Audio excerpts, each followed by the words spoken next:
O que é que nós estamos fazendo? Né?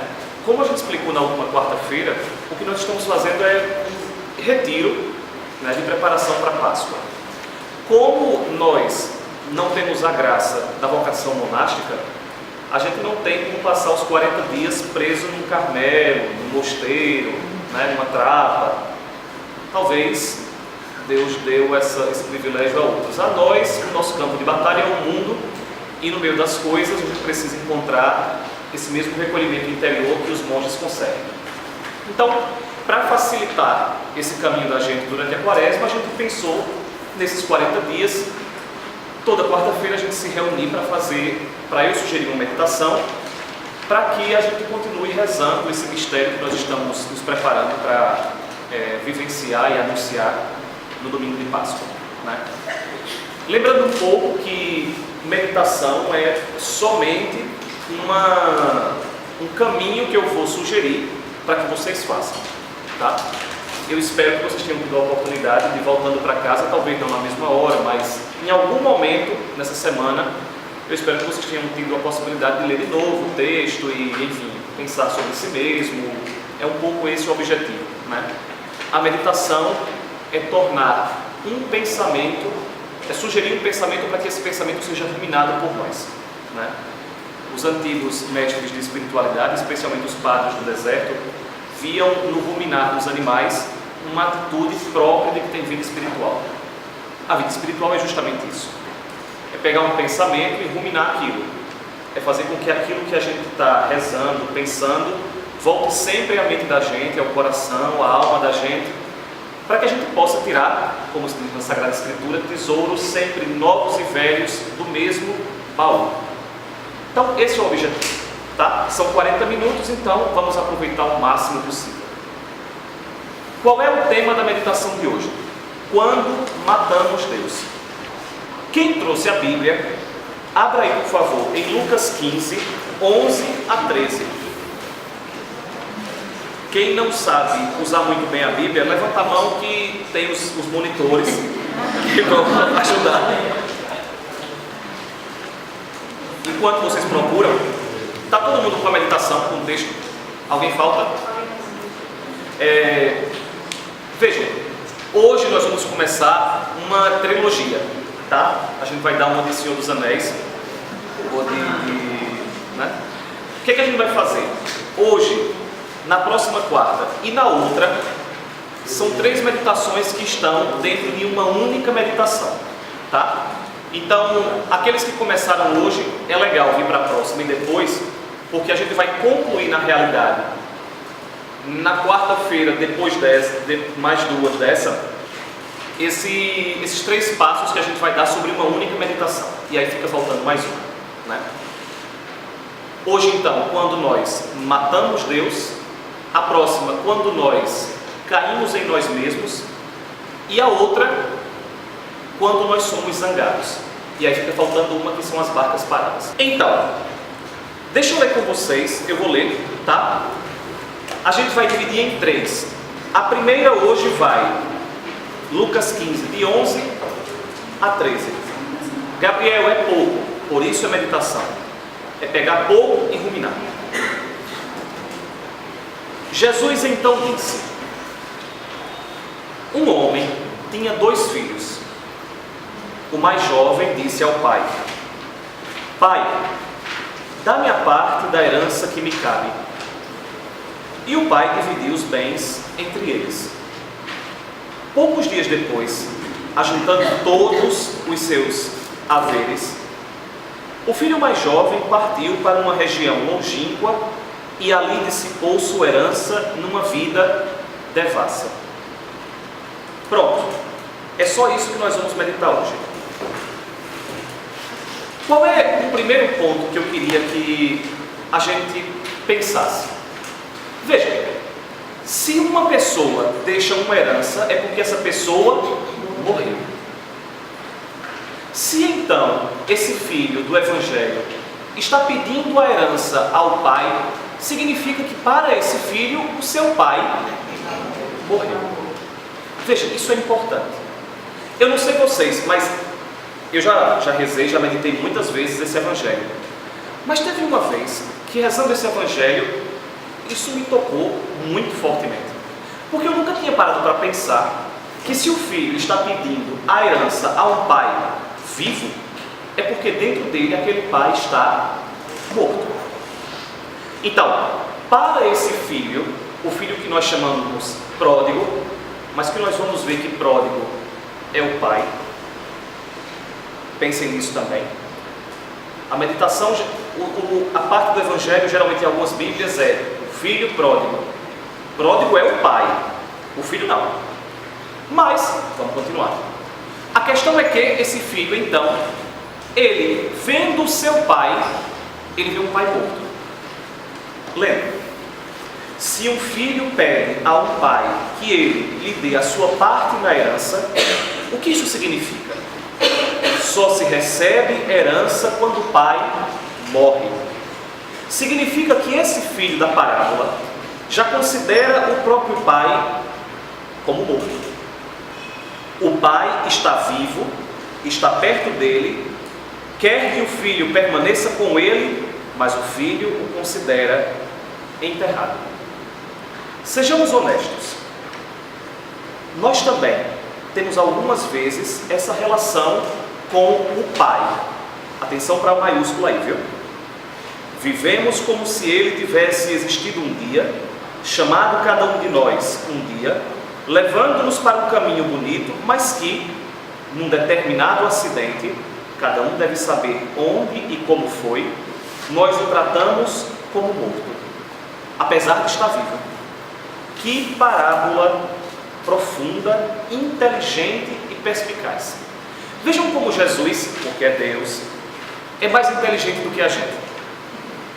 Vejam que ele sugere uma parábola em que ele fala de um pai com dois filhos. O que nós vamos meditar hoje é esse primeiro filho, que, como nós, em muitos momentos, tratamos o pai como se ele tivesse morrido. Nós, em algum momento, fomos alcançados pelo pai. Provavelmente muitos de nós fomos batizados ainda crianças, ainda fomos batizados quando éramos muito pequenos. O pai estava vivo lá, mas talvez a gente nem se desse conta. Na primeira comunhão de novo, o pai estava vivo lá, mas talvez criança, aquele pai estava vivo muito mais numa ideia, numa historinha que a catequista contou, mas ele estava vivo lá.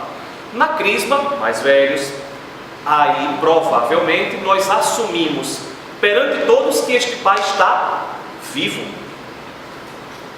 Quando nós casamos, de novo nós dizemos ao meu cônjuge, à minha cônjuge, à assembleia, à igreja, que este pai está vivo. A nossa vida, geralmente, ela é marcada por momentos em que esse pai está vivo. A pergunta que nós precisamos nos fazer até a Páscoa é a seguinte: será que nesses 20 anos, 50 anos, 100 anos da minha vida, eu trato o pai como se ele estivesse vivo ou morto? Atenção, vamos dar uma volta na meditação passada, porque nós concluímos na meditação passada que nós cremos, e a nossa crença é de que Deus existe, portanto a nossa crença cristã é de que o pai está vivo. A questão é, eu trato o pai como vivo ou como morto? Essa é uma pergunta que nós precisamos nos fazer. Essa é uma pergunta importante. Por quê? Porque nós, infelizmente, não nos damos conta de que muitas vezes, deliberadamente, nós matamos Deus. Pronto, essa meditação serve para isso. Para que a gente, nesses 40 minutos, se dê conta de todas as vezes em que a gente matou Deus. Gabriel, a gente mata Deus de uma vez só, por todas? Não, eu vou mostrar a vocês. Voltem lá em Lucas 15. Vejam, eu vou dar, se vocês quiserem um dia matar Deus na vida de vocês, eu vou dar o passo a passo. Lá vai.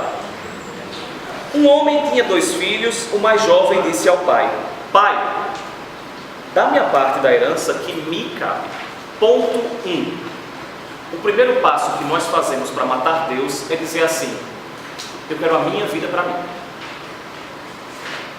Muito obrigado por tudo que você fez. Muito interessante você um dia ter me ajudado a me batizar. Foi massa você ter me colocado numa família bem católica. Valeu por ter me dado um esposo ou uma esposa muito bacana. É massa ter esses filhos que eu tenho. Olha, muito obrigado por tudo, Pai. Você foi massa. Mas agora, eu quero ter a minha vida. Esse é o primeiro passo. Tudo começa assim. Geralmente, e a tentação fundamental, né? Lembrem lá do Gênesis que a tentação fundamental qual é? Deus me disse uma coisa, mas eu sou grande o suficiente. Eu tenho liberdade. A vida é minha. E Deus que deu o teto. Porque agora, quem manda na minha vida sou eu. Volta na cabeça da gente. Sempre. Quer dizer, pelo menos na minha. Muitas vezes, qual é a tentação? Gabriel, peraí. Todo mundo faz isso. Deixa eu virar, mano. Gabriel, mas isso é masoquismo, Gabriel. Eita, que exagero, Gabriel. Eita, Gabriel, parece aquelas coisas de beata. Eita, Gabriel. Pronto, aí nós começamos a ter algumas licenças poéticas dentro da gente para dizer assim: a vida é minha, eu faço aquilo que eu quero, e de vez em quando, Deus, eu apareço na sua casa e dou as caras. A parte que me cabe, me dê a minha parte. Esse é o primeiro ponto.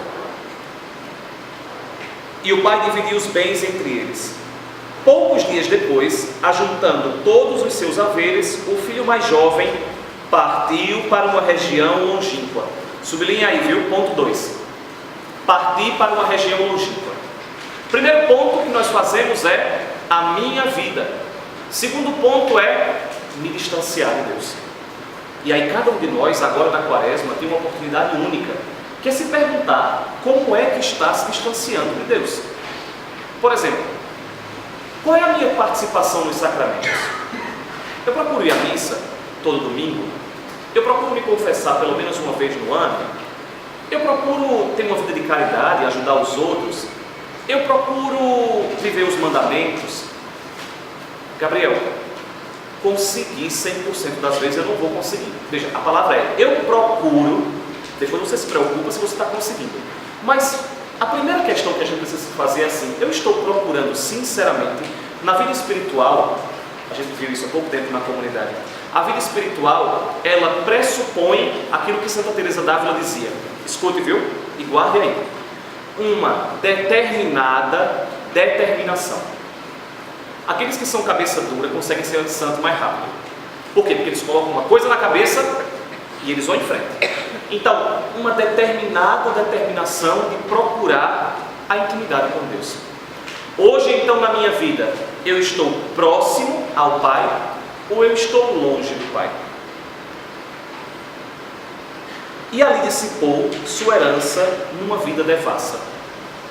Terceiro ponto, então, é ter uma vida completamente distinta daquela que Deus espera de nós. Então vejam que no passo a passo da nossa vida, o último ponto é viver contrário àquilo que Ele sugere. Mas ninguém tem uma vida devassa de uma hora para outra. Assim como ninguém se torna santo de uma hora para outra, ninguém se torna devasso de uma hora para outra. Ninguém nega a fé de uma hora para outra. Assim como eu posso construir a santidade, a vida com Deus, eu posso ir destruindo a minha vida com Deus até me afastar completamente. Então, hoje eu estou em que fase da matança de Deus?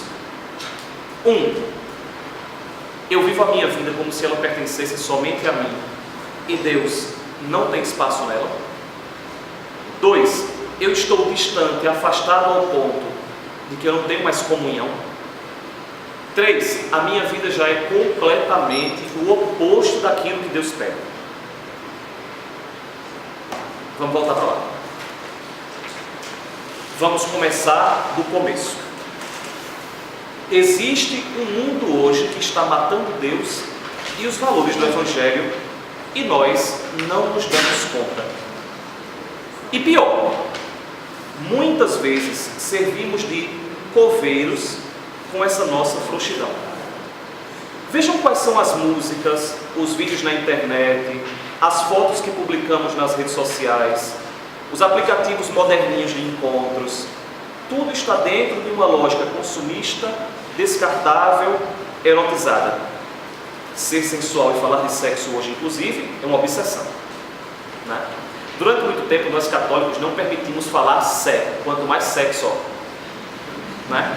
Durante muito tempo, a gente viveu numa obsessão por uma pureza que não é cristã. Não é. A gente tinha medo de falar sobre amor, sexo, duas pessoas terem atração sexual uma pela outra. Provavelmente os avós dos avós dos avós de vocês tinham muita dificuldade de se relacionar com afeto, né? Era quase um tema proibido falar sobre isso. Assim como houve uma obsessão por essa pureza quase tirânica, hoje existe uma obsessão pelo lado contrário. Então, se antes a gente não podia falar, hoje você não pode não falar. Então, por exemplo, qual é a nova modalidade de comportamento jovem hoje? É tirar selfie depois de ter uma relação sexual. Isso é muito comum, não se dá isso? Como? Eu acho que, mas tem um outro nome que eu acho que o pessoal está dando. Enfim, eu não vou lembrar agora. Foi um aluno meu que disse um dia desse. Ele tem um nome, enfim, eu não esqueci. Mas é muito comum atualmente um casal ter uma relação sexual e logo depois os dois estão lá na cama e tal, e eles tiram uma foto para publicar isso, né, para mostrar que eles são bem resolvidos sexualmente, né, porque hoje o drama é esse, todo mundo tem que ser bem resolvido com tudo, e mostrar tudo, e falar sobre tudo, e senão você é careta, e por aí vai, né? Então, nós estamos numa lógica em que você, de alguma forma, viver em comunhão com o Pai, você é no mínimo taxado de medieval, de besta, e por aí vai. Com essa cultura, pouco a pouco, nós vamos nos habituando como se essa fosse a única forma de existir. E com medo de sermos ironizados, debochados ou mesmo perseguidos, fazemos o jogo da maioria. Devagar, sem que percebamos, começamos a ouvir o que todos ouvem, assistir ao que todos assistem, falar como todos falam, beber como todos bebem, publicar fotos como todos publicam, vestir como todos se vestem. E para completar, começamos a usar discursos fáceis e pobres intelectualmente para justificar nossa fraqueza. Porque a nossa sociedade pós-moderna, para ela, não é suficiente viver de forma contrária, é preciso justificar.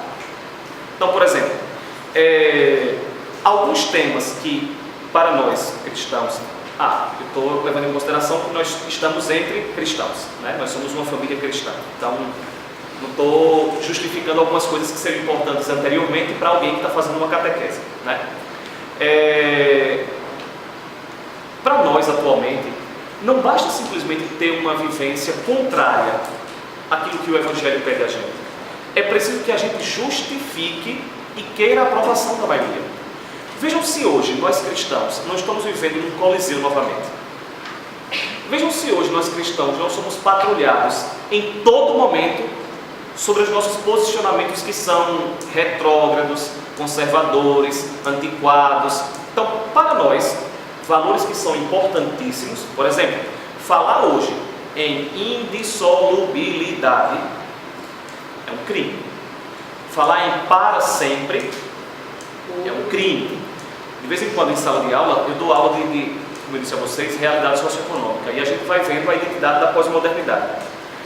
E conversando com meus alunos, a gente vai percebendo isso, né? Nós temos hoje uma aversão a algumas palavras. Compromisso, para sempre, fidelidade. Nós temos veja, eu não estou dizendo que nós humanos não temos naturalmente uma dificuldade com isso. Temos, é verdade. E lembrem da meditação passada. É importante que a gente reconheça que é difícil. Agora, qual é a armadilha da pós-modernidade para nós cristãos? É que nós, muitas vezes, não conseguindo viver aquilo que Cristo nos pede, a gente procura justificar com argumentos fáceis e pobres o nosso próprio pecado. A quaresma é um momento em que nós não justificamos. A quaresma é o momento em que nós podemos nos olhar no espelho e dizer assim: Senhor, Tu sabes tudo, Tu Tu sabes que eu sou um homem fraco. Tu sabes que eu sou um homem frágil. Tu sabes que eu não dou conta. Você sabe que ser fiel é muito difícil. Você sabe que ser ético é muito complicado. Para mim custa muito, Jesus. Me ajude. Isso é quaresma. Não é o momento de eu fazer de conta que essas coisas não me tocam, mas e não justificar essas coisas, mas é olhar para mim mesmo no espelho e reconhecer que eu estou longe, mas porém existe um Pai que procura me ajudar nisso.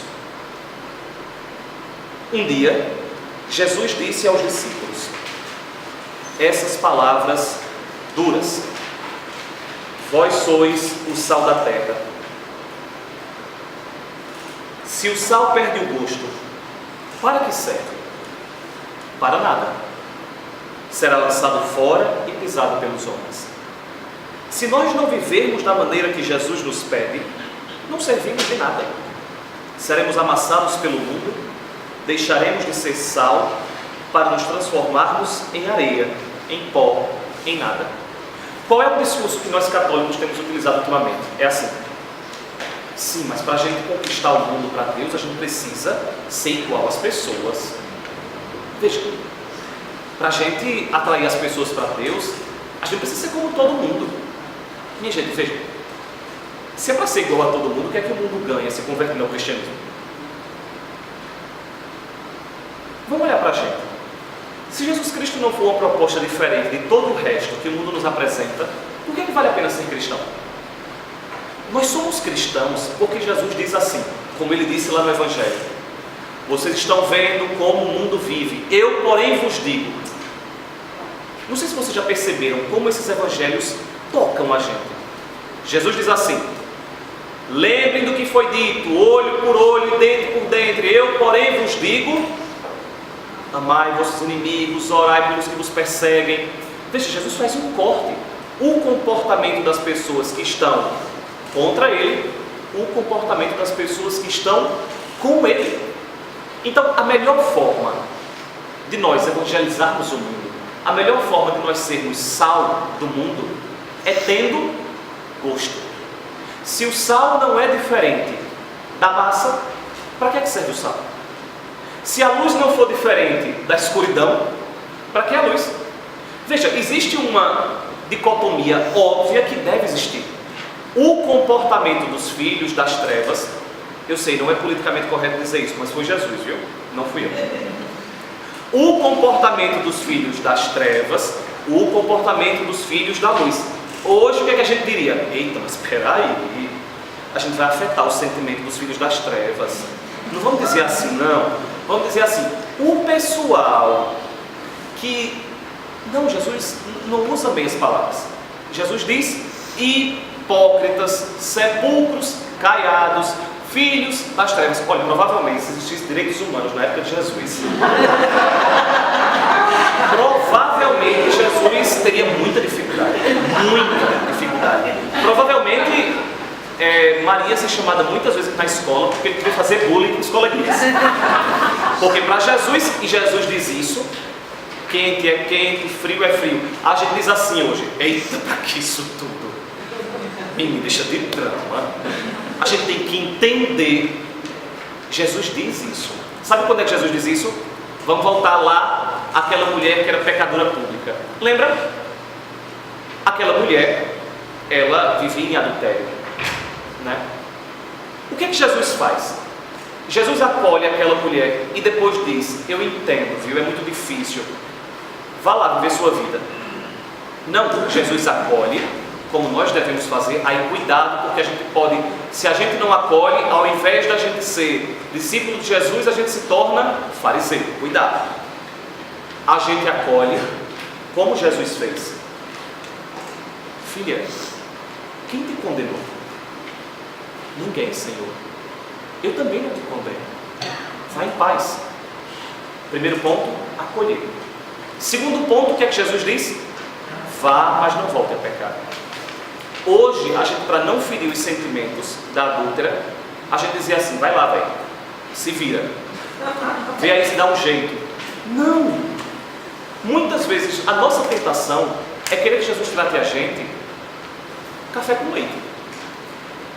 A gente quer sempre, a tentação da gente é sempre achar Deus, não o pai, com perdão do que eu vou dizer agora para os avós que estejam aqui, tá? Mas o avôzinho.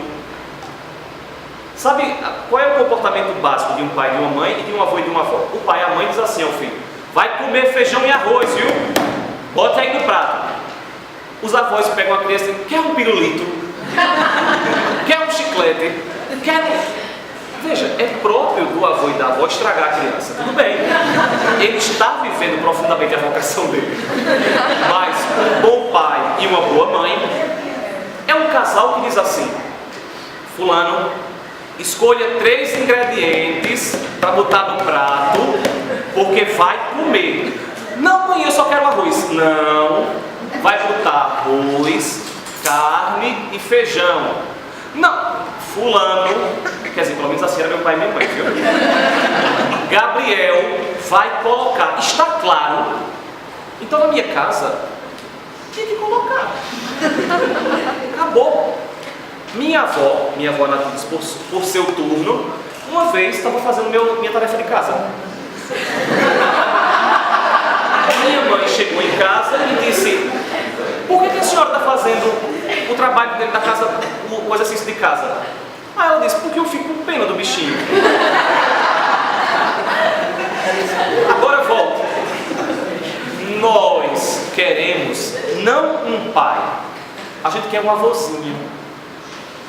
A gente quer ter uma vida de faz de conta cristã e quer que Deus coloque a gente no colo e diga: vá, faça de novo. Né? A gente quer assim, que a gente tenha uma vida completamente contrária àquilo que Ele sugere e Ele diga: é isso mesmo, o importante é você, que é a tentação de sempre, ser feliz. Não é isso? É isso que a gente diria adúltera hoje.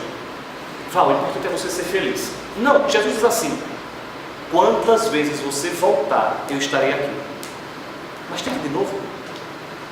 Que é isso que Jesus diz a gente. Veja, qual é a graça que nós temos?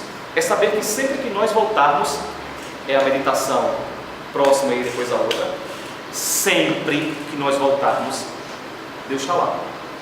Só que sempre que a gente voltar, Deus vai dizer assim: agora, tente mais um pouco. Quer ver outro exemplo? Pedro negou Jesus 3 vezes. Pedro volta, e aí Jesus diz: Pedro, tu me amas? Pedro, tu me amas? Pedro, tu me amas? Vai e apacenta meus cordeiros. Veja, Jesus não diminui a exigência porque Pedro é infiel.